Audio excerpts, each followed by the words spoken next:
Kaya mga super friends, ito na po ang pinapaitan natin na ulam for today. Good morning mga super friends at mga idol. Tayo po ngayon ay magluluto ng pinapaitan. Ito yung mga nabili ko sa supermarket. So ito na po yung mga ingredients natin. Garlic, ginger, saka onion po. So ito rin po yung tripe. Ito po yung intestine. Ito po yung liver. At ito po yung karne. At ito po yung papaitan seasoning. Ito po yung taba ng tripe saka intestine po. Ito po ang gagamitin natin pang sisi o pang mantika sa mainit natin kawali. Po, para hindi na po tayo gagamit ng mantika. Pang mantika.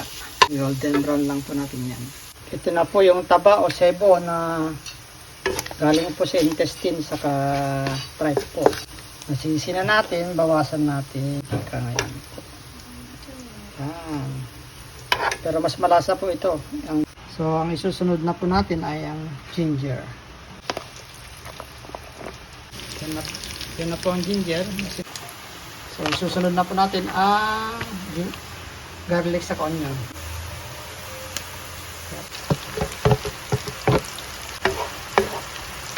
Ihalo na natin lahat.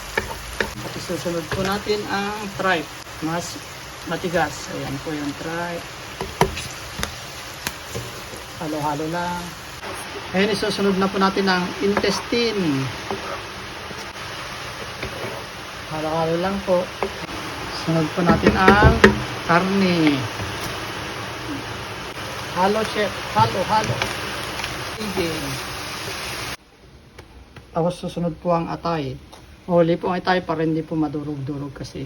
Yan. Atay po atay. Stir, chef. Halo-halo lang po hanggang maluto ng konting atay. Lalagay na po tayo ng papait seasoning.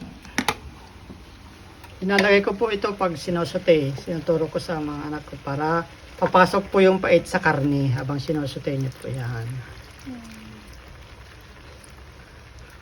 Ako po ay naglalagay ng patis para maalis po yung lansa ng liver. Patis po. Patis.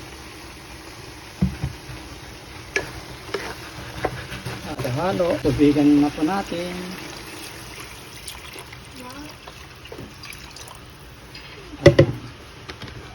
Tayo lang natin na pumulo po. Kumukulo na po. O yun, hindi masyadong masebo. Dahil patis lang po ligay na natin kanina, so lagyan na rin natin ng asin dahil talagang kulang yun po. At saka dahil Pilipino tayo, maglalagay din po tayo ng magic sarap. Noon wala pa kasi ito noon. At saka paminta po. Yan.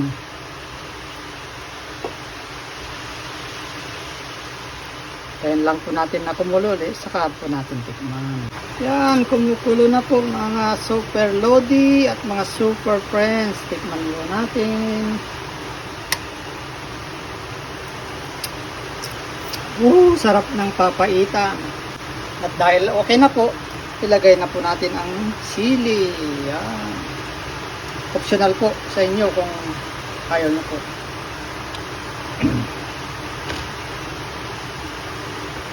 Tapos, lagay na po natin ang green onion. Yan. Saka natin patayin na ang apoy. Yan po. Salamat po sa panonood nyo at sana kayo po ay tuloy-tuloy na i-follow ang aking page. Thank you.